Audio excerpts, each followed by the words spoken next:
The air in the town of Briar Hollow carried a strange, suffocating heaviness, the kind that seemed to settle deep into the lungs and refuse to leave.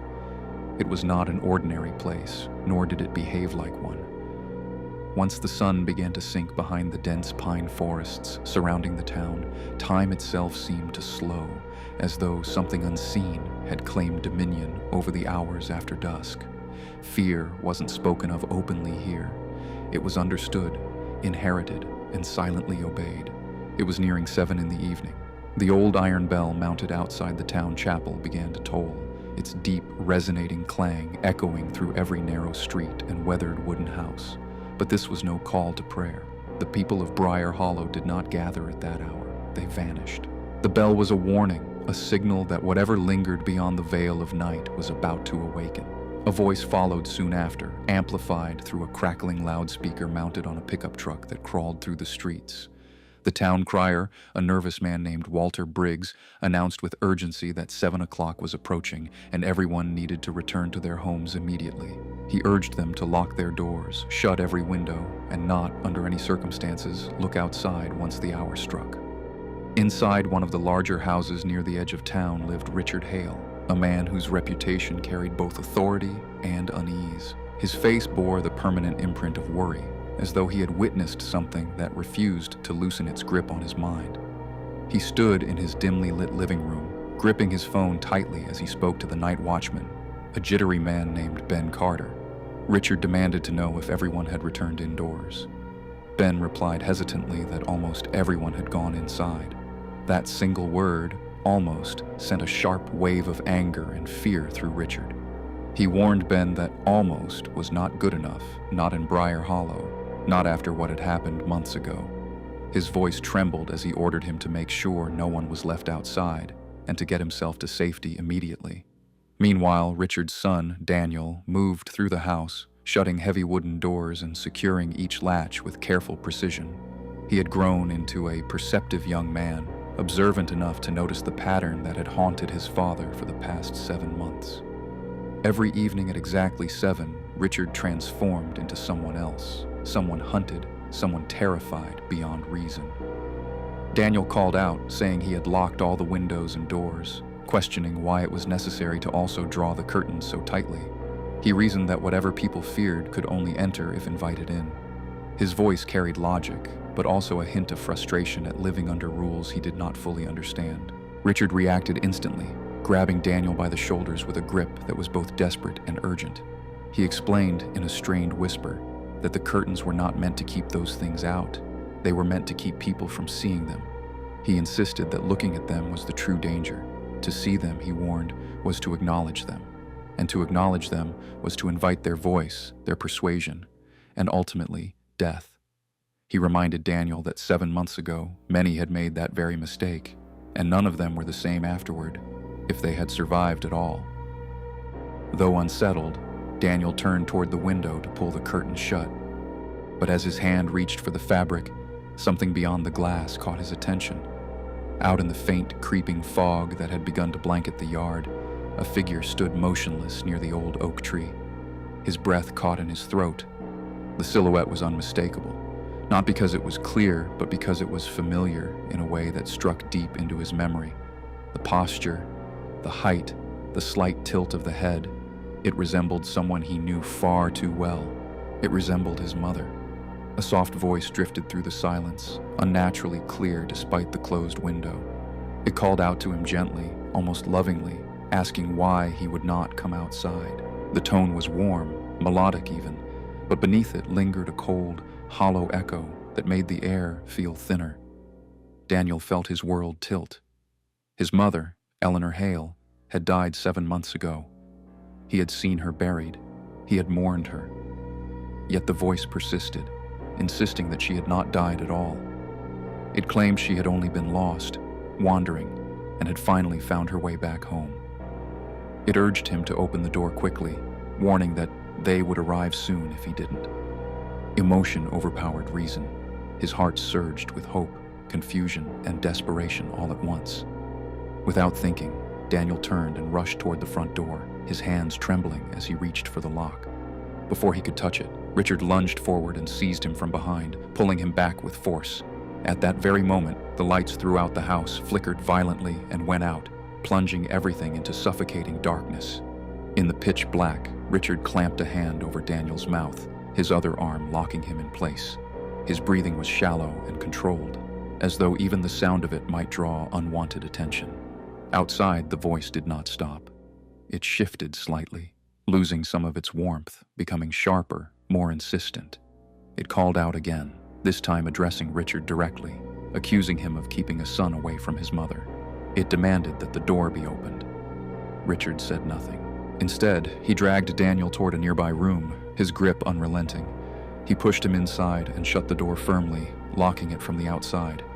The faint echo of that voice still lingered beyond the walls, patient, waiting. That night, Daniel finally understood something that shattered whatever hope he had been clinging to. Whatever stood outside in the darkness, wearing his mother's face and calling out in her voice, was not her. It was something else, something that had learned how to become her. Morning arrived slowly over Briar Hollow, as though even the sun hesitated to touch the town. When the first pale rays finally broke through the mist, the suffocating dread loosened its grip, if only slightly. The streets came alive again, but the silence carried a different weight now, one of unspoken knowledge. Richard took Daniel to the outskirts of town, far beyond the clustered homes, and toward a forgotten stretch of road that cut through the woods. There, abandoned and decaying, stood the charred remains of an old transit bus. Even at a glance, it was enough to send a chill through Daniel's spine. The metal frame was warped and partially melted, its windows blackened, and where tires once stood, there was nothing but ash and residue scattered across the ground. Daniel asked, his voice unsteady, what had happened there. Richard stood still for a long moment before answering, his eyes filled with a mixture of grief and fear, as though he was reliving something he had tried desperately to bury. He explained that 7 months earlier, they had been returning from the city when their bus broke down at that exact spot. It had been around 4 in the morning, too early, too dark, and, in Briar Hollow, one of the most dangerous hours to be outside. According to the town's unspoken rules, no one moved before sunrise. Everything remained shut, silent, hidden. They had taken shelter behind a patch of dense brush, waiting for daylight. That was when Daniel's mother, Eleanor, heard the faint sound of a child crying somewhere in the darkness. Richard admitted that she could not ignore it. She had insisted on helping, convinced that a child was lost and in danger, but there had been no child. What she heard, Richard said, was a lure. He described them then, not in detail, but enough. The residents, as the townspeople called them, were not living beings. They were the remnants of those who had died in or around Briar Hollow, souls that had never truly left. They could not move freely in daylight, and they could not enter a home uninvited, but in the darkness they were patient hunters. Richard confessed that he had fled into the bus, hiding inside as panic overtook him. There, hanging from a broken hook near the driver's seat, had been an old beaded talisman, a string of dark wooden beads that seemed ordinary at first glance. Yet something about it had kept the shadows at bay. He believed it had protected him, but Eleanor had been outside. He described how he had watched, helpless and frozen, as shapes emerged from the darkness and surrounded her. He said they did not attack in any normal sense.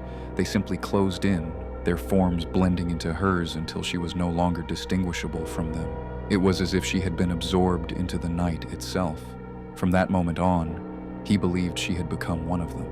Daniel listened, shaken but conflicted. His father's story felt real, but it wasn't the only version he had heard. Later that day, he encountered Travis Boone, a reckless drifter in town who prided himself on breaking rules others feared. Travis often boasted about staying outside past 7, claiming he knew how to survive the night. When Daniel confronted him, Travis smirked and told him that Richard had not told the whole truth.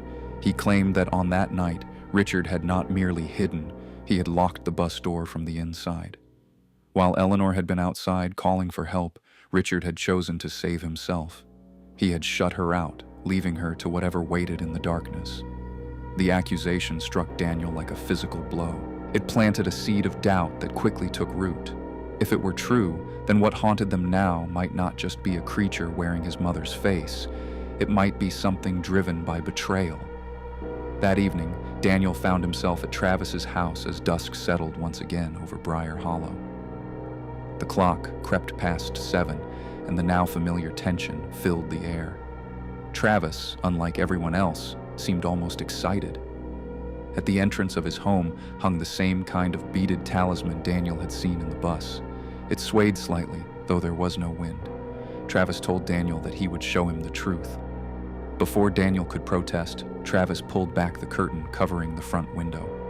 Outside, standing just beyond the porch, was Eleanor, but she was no longer the woman Daniel remembered. Her posture was wrong, her stillness unnatural. Behind her, shapes moved in the fog, small, distorted figures that clung to the ground and walls, twitching and crawling in ways no human body could. They resembled children, but only in the most disturbing, incomplete sense. Eleanor's face shifted into something predatory.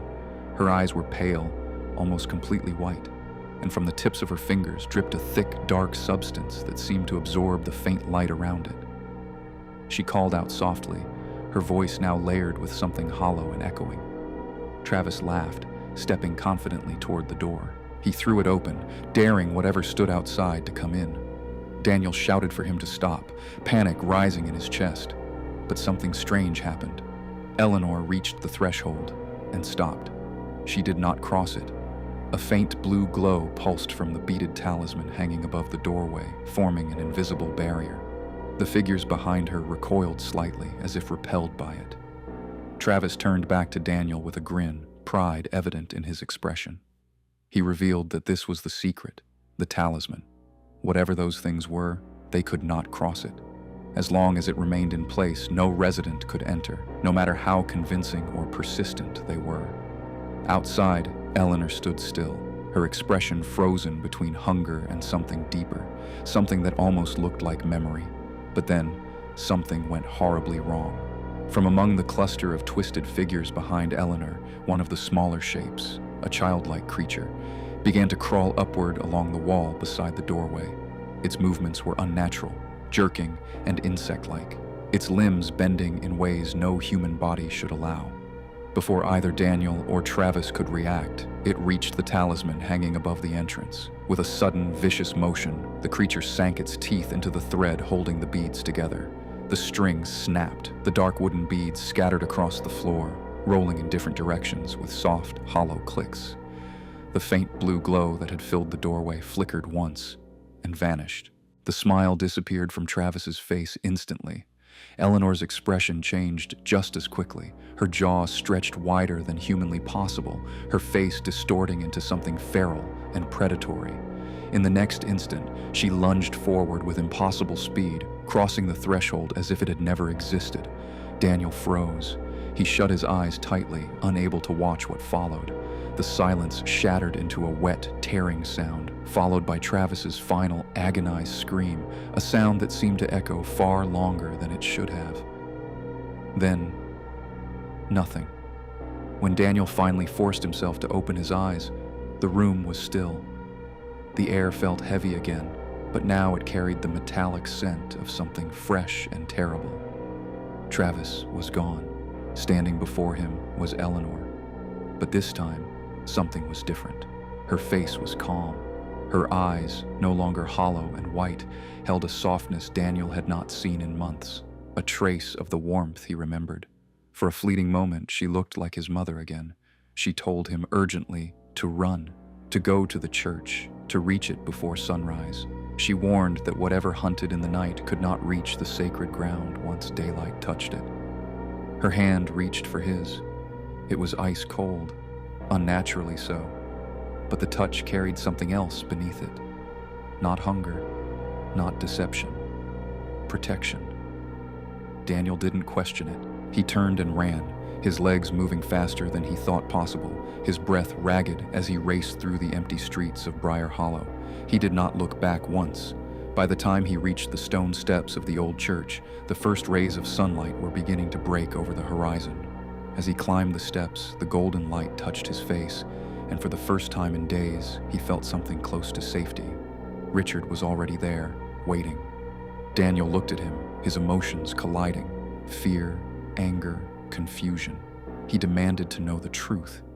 He asked why his father had left her that night, whether he had truly failed to keep his promise. Richard didn't deny it. He looked like a man who had been carrying a weight too heavy for too long. From an old wooden chest inside the church, he pulled out a torn, yellowed page, something that looked far older than the town itself. He explained that Briar Hollow had been cursed long before Daniel was born. Decades ago, the townspeople had accused an innocent woman of witchcraft. Driven by fear and ignorance, they had burned her alive inside a bus on the very road where the wreckage still stood. But death had not ended her suffering. It had transformed it. She became something else. Something bound to the town. Something powerful. The queen of the residents. On the night of the breakdown, she had appeared to Richard and offered him a bargain, his life in exchange for Eleanor's. Faced with terror, he had hesitated, and in that hesitation, the choice had nearly been made for him. But Eleanor had learned of the deal, and she had refused to let it be completed. Richard explained that she had willingly stepped into the darkness, surrendering herself so that the bargain would remain unfulfilled. By becoming one of them, she had broken the Queen's claim, and more importantly, she had stayed close enough to protect her son from within the very thing that hunted him. Daniel finally understood. His mother had not simply died, she had chosen. That night, as 7 o'clock approached once again, the haunting bell echoed through Briar Hollow. But this time, Daniel did not hide behind locked doors. Instead, he stepped outside. In his hand, he carried one of the scattered beads, the same one Eleanor had pressed into his palm before he ran. It felt faintly warm now, as though it held a life of its own. Beyond the yard, Eleanor stood waiting. Behind her stretched a vast crowd of shadowy figures, hundreds of them, silent and unmoving, their forms flickering like smoke in a restless wind. She extended her hand toward him. In it was the broken talisman, no longer dull and lifeless. The beads now glowed with a soft, radiant light, brighter than anything Daniel had seen in the town before.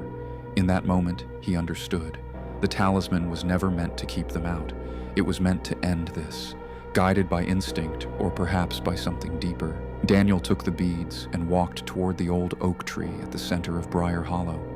It was the oldest thing in the town, its roots stretching deep into the earth, its presence heavy with history. The place where it had all begun. With steady hands, he tied the restored talisman around the trunk. The moment the beads touched the bark, a brilliant white light erupted outward, engulfing the tree, the street, and the entire town in a blinding glow. The air filled with sound. The residents screamed, but not in agony, in release. One by one, the shadowy figures began to dissolve, their forms breaking apart into drifting strands of pale smoke. The darkness that had clung to Briar Hollow for decades began to unravel, lifted by the growing light. Eleanor stood still, watching Daniel. For the first time, her expression was peaceful. She smiled, softly, gently, the way she used to. And then she, too, faded into the light. The silence that followed was not empty. It was free. 10 years have passed since that night. Briar Hollow is no longer a place people fear. The bell still rings at 7, but now it calls the townsfolk to gather, not to hide. Warm lights glow in every window, and laughter replaces the silence that once ruled the streets. Beneath the old oak tree, a small stone platform has been built. The townspeople call it Eleanor's Haven. The beads remain there still, fused into the bark, as though the tree itself chose to remember. And though the darkness is gone, the story is not forgotten, because some sacrifices are too powerful to ever truly fade. Years passed, but Daniel never truly left that night behind. He had grown into the new head of Briar Hollow, a role he carried with quiet strength rather than authority. Every evening, Just before the clock struck 7, he would walk alone to the old oak tree at the center of town. There, beneath its wide, ancient branches, he lit a small candle and placed it carefully on the stone platform built around its base. He never missed a day. To others, it seemed like a simple ritual. To him, it was a promise. Richard had grown old. The weight that once bent his shoulders and haunted his eyes had finally begun to lift. Though time had taken his strength, it had also given him something he had not known for years: peace. He often sat by the window in the evenings, watching the town as it came alive instead of shutting down, as if still trying to convince himself that the nightmare had truly ended. And it had. The streets of Briar Hollow no longer emptied at sunset. Children ran freely through the lanes, their laughter echoing into the evening air without fear. Doors remained open, windows uncovered. The bell still rang at 7, but now it marked the beginning of gatherings, not the warning of something lurking in the dark. The town was no longer cursed. It was safe, but some things, the elders would say, never truly disappear. They claimed that if someone sat quietly beneath the old oak tree at dusk, when the sky turned amber and the wind grew still, they might hear something faint carried through the air. A lullaby, soft, gentle, almost lost in the rustling leaves. It was the kind of lullaby a mother would sing to her child, not to put them to sleep, but to reassure them that they were safe, that nothing in the world could harm them anymore. And though no one ever saw her, everyone in Briar Hollow understood. She was still there, watching, protecting. If this haunting tale of Briar Hollow stayed with you, it might be worth sharing, because some stories are not just meant to be told, but remembered. If this story gave you chills, don't forget to like, share, and subscribe for more dark, mysterious, and haunting tales. New stories drop regularly, each one deeper, darker, and more unforgettable. Stay tuned, because the next story might be even closer than you think.